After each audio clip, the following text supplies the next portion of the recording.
How long could you survive alone, lost in the middle of the ocean? A week, a month? Today, we're telling the true story of José Salvador Alvarenga, a man who survived for 438 days. That's almost 14.5 months, completely alone, adrift in the Pacific. It's the longest solo survival at sea ever recorded, and every single detail has been verified. It all started on a clear morning in November 2012. José, an experienced fisherman, and his young crewmate, Ezequiel Cordoba, set out from a small fishing village in Mexico. They were heading out for a 30-hour shark fishing trip, a routine they'd done countless times before. Their boat was a small, open-topped fiberglass vessel, just 25 feet long, equipped with a single outboard motor and a large icebox for storing their catch. They expected to be back the next day with a haul of valuable sharks. But a powerful storm was brewing, one that would change their lives forever. As they were reeling in their lines, the storm hit with incredible force. The sky turned black, and massive waves crashed over their small boat. Their motor, their only way back to shore, sputtered and died. They were at the mercy of the ocean, tossed around like a toy. 4 days, they battled the storm, bailing water and praying for rescue, but no one came. The current had grabbed them, pulling them further and further out into the open Pacific. The shore disappeared, and soon, all they could see in every direction was an endless expanse of blue water. They had no food, no fresh water, and no way to call for help.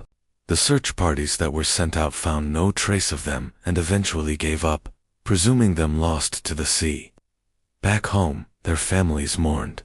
But out on the ocean, José and Ezequiel were still alive, facing a new and terrifying reality. Their short fishing trip had turned into a desperate fight for survival.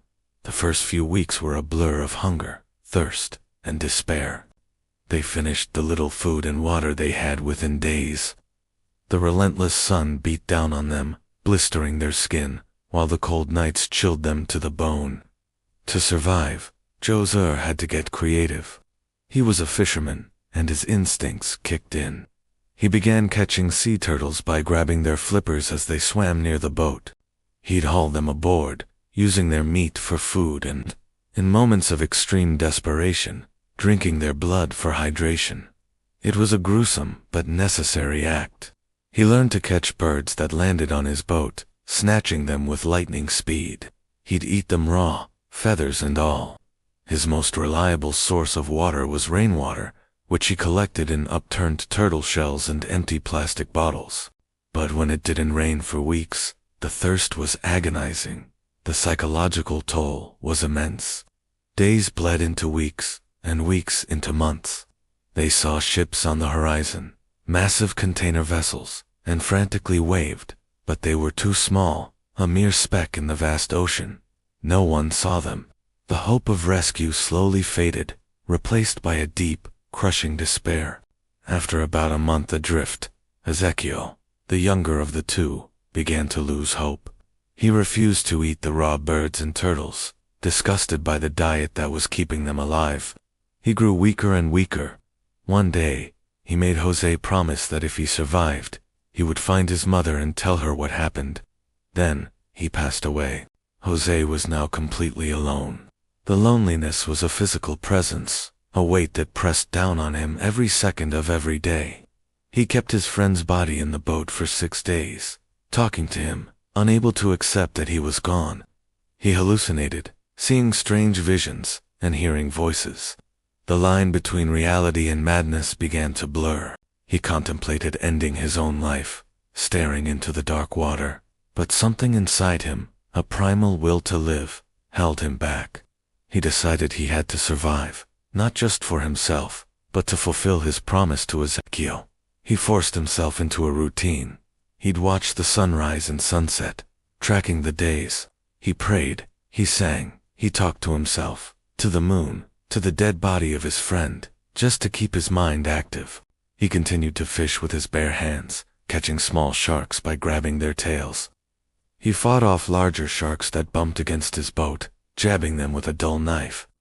His world had shrunk to the size of his tiny, battered boat.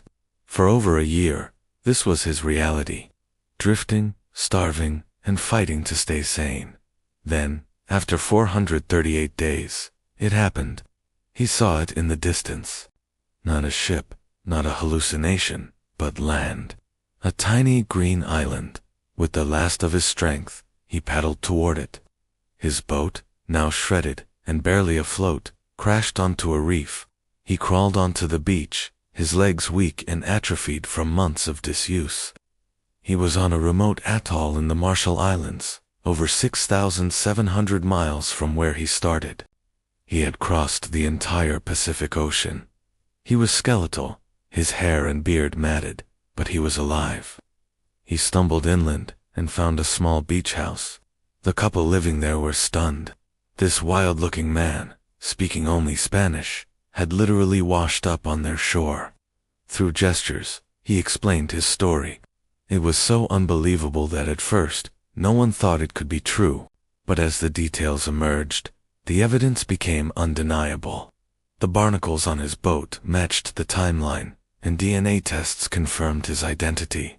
He was José Salvador Alvarenga, the fisherman who had been declared dead over a year ago.